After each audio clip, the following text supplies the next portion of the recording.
Welcome to vKind Connects. I'm your host, Shabnam Islam. It's a new year, and we're celebrating Veganuary all month long with an extra special series of Connects interviews highlighting our vKind community about why they went vegan and how it's changed their lives. And our guest today is Sherimane Johnson, all the way from Maryland. Sherimane, it is a pleasure to have you on the show. Thank you for having me. I'm happy to be here. Now, you have a story that is worth telling because veganism came to you later on in life, right? Absolutely, absolutely. I didn't come into veganism until I was in my late 40s. My grandmother was insulin-dependent diabetic type 1. We lived in Harlem in a food desert. We had to walk like 20 New York City blocks. If anybody knows anything about New York City, we lived on one end of the city, 149th Street. And we had to walk all the way to Broadway, there and back, to get fruits and vegetables that were fresh. And at the time, my grandmother was teaching me about making choices, but I didn't really understand it at the time. So through her struggles of diabetes, eating the wrong foods, Chinese, bodegas, chicken, everything else other than vegetables in our neighborhood, and then just the way doctors treat you when you are medicated. They don't really listen. They don't understand the connection between food and medicine. She passed away painfully. So when I became a diabetic, I was going down the same path. I originally got rid of all the white sugar, white flour, what my dietitian told me, but my sugars were still in 300 Mm, at like 7 wow. before I had dinner. Wow. So they continued to try to give me more and more medication. At one time, the doctor wanted to give me 1,500 milligrams of metformin a day, along with statins and water pills. And the doctor said, well, I said, why are you giving me so much medication? And they're like, "Miss Johnson, medicine is not made based on your physiology. Medicine is made based on the physical compensation of a 6'1", 180-pound white male." Mm, And I was like, well, I'm 5'1", 160. That's not me.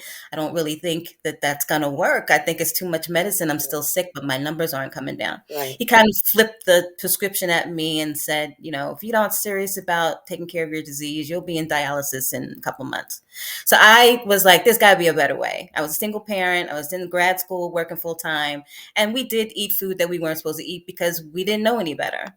So I kind of learned about removing things from my diet. It was helping a little bit, but what really took me over the top was I've been baking my whole life. So when I learned how to take white sugar, white flour, etc., out of my baked goods, friends and family would come over and say, "Hey, how'd you make that?" And I'm like, "Oh, I made it this, that, and the third." And I would take it to work, and they would say, "Where did you buy that?" And I was like, "Well." Mm, So that was the first business. So Naturally Sweet Desserts is my first business. I started in 2008. And I was just doing desserts, just trying to sell people, hey, no white sugar, no white flour. I wasn't a vegan yet and didn't even know about it.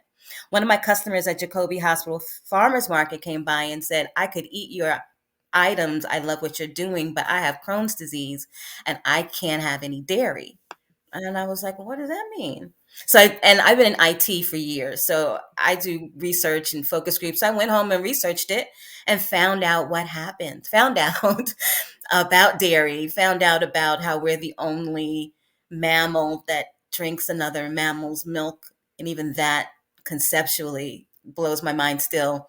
And then just learn slowly but surely how to remove meat and dairy from my diet. So I wanted to take that out of the dessert so all of my customers would not have a reason not to buy my product. Because I still felt like there was a need not to eat white sugar and white flour. mhm, mhm. But I changed all my recipes to vegan and then started experimenting on myself. And slowly but surely, I was able to get my numbers down. The doctors thought I was taking all this medicine. I wasn't. I was like, I'm going to experiment on myself for a couple of months. And I'm just going to try to. This is like 1990, no, 2009. There wasn't a lot of, certainly was not a Just Egg or a Pumfu available back then. It Right. was really, really hard to try to figure out what to eat. But I saw the changes in my body. I saw that I was able to reduce some of my medicine. So at some point, it was a journey. It took me a couple of years, but eventually I was able to get rid of medicine altogether. So I Wow. started my plant-based journey. I was 47-ish. I'm 58 now. Um, So I've been doing it a little bit over 10 years and created products and services to kind of help people understand, number one, this is what diabetes can look like after 17 years. And this is what vegan can look like, and it's not like French fries and salad. It's like barbecue jackfruit quesadillas and creme brulee, because that's what I give my customers, because I want you to be enticed. I don't want you to feel like you have to sacrifice in order to eat better. And I love your story because it was an experimental design, right? You really did experiment on yourself, and it wasn't something that happened immediately overnight. It was well Hmm. researched, and aside from you now being completely medication free, Yes. what's the other greatest benefit that you've seen from going vegan? I don't get sick. Um, I didn't even get COVID. Oh, well, God bless you. I'm knocking on the wood right here. I mean, my daughter got it Yeah, couple of times, and a lot of people around me got it. In general, I feel a lot of energy.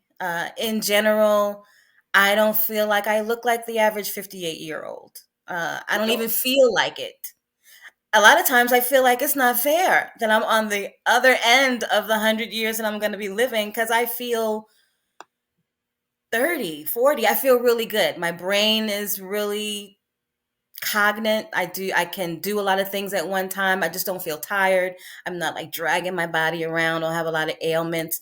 And as you get older, it's so important not to break a hip, not to get really sick, and not to be in and out of the hospital, because you can pick up things and get things you're not supposed to get just being exposed. I Absolutely. also love the fact that I can change people's minds and concepts, and I do farmers markets just for that. A lot of times people create businesses and they're like, oh, people are going to love my food, and just putting something out there. Nothing is a better research and development besides going to a farmer's market with your wares and say, hey, do you want this? That's right. And then you tell them it's vegan, and they're like, I don't eat that vegan stuff. And I'm like, well, come over here and taste this quesadilla. And they were like, I don't like jackfruit. I'm like, well, have you ever had it? Do you know what it is? And they're like, no, no, no. I'm like, okay, well, just here, have a little bit. And they're like, oh my God. I'm like, mm-hmm. Hmm.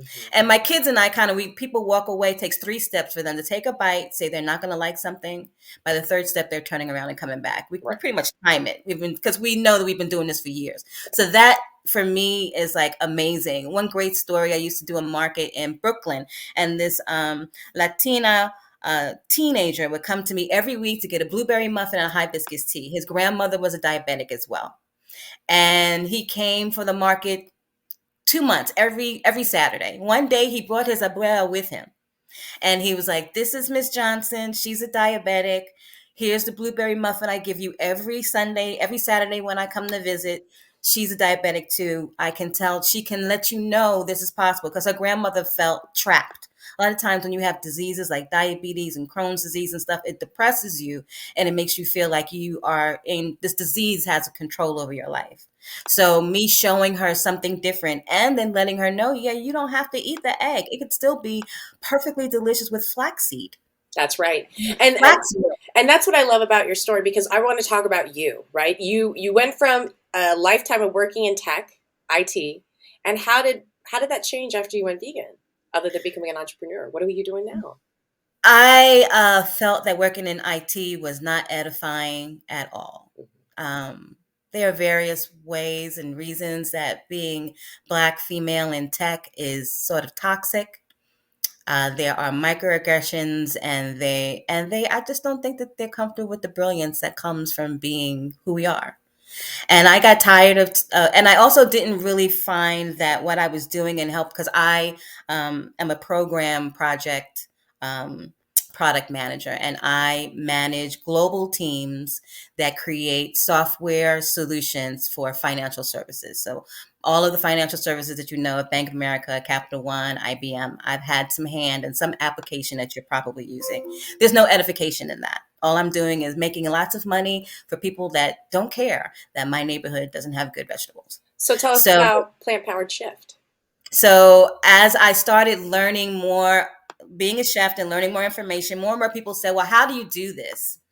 I don't know how to transition to plant-based. I bought the teff, I bought the nutritional yeast, and I'm looking at and the soy, I'm looking at the refrigerator, and I don't know what to do. And many times before I even sell somebody something, it's a mini course to let them know, drink the hibiscus tea, take the turmeric every day, little lessons. And I figured out that people want more than just food. So I still have Night Owl Vegan, which is a weekly meal business where folks who are in the DMV are able to participate and get meals once a week. And Naturally Sweet Desserts still makes desserts and pastries, etc. But Plant Powered Shift is a sort of an academy and a community of sorts. I use the Mighty Network instead of Instagram and Facebook to put all of my content in one place. And there's podcasts, cooking classes, challenges, membership, information, roasted recipes, et cetera, et cetera. The whole idea around Plant Powered Shift is to give you information from I don't really know what I'm doing to I've been a vegan for a while, but I'm just looking for a community of people who believe the same thing that I do. And that's amazing. And we are so honored to have you, Sherimane, as part of our vKind community. And that wraps up this episode of vKind Connects with the amazing, tenacious, game-changing Sherimane Johnson. And to learn more about her, her services, and what she has to offer you, particularly if you're trying to transition to more of a plant-based lifestyle, check out plantpowershift.com.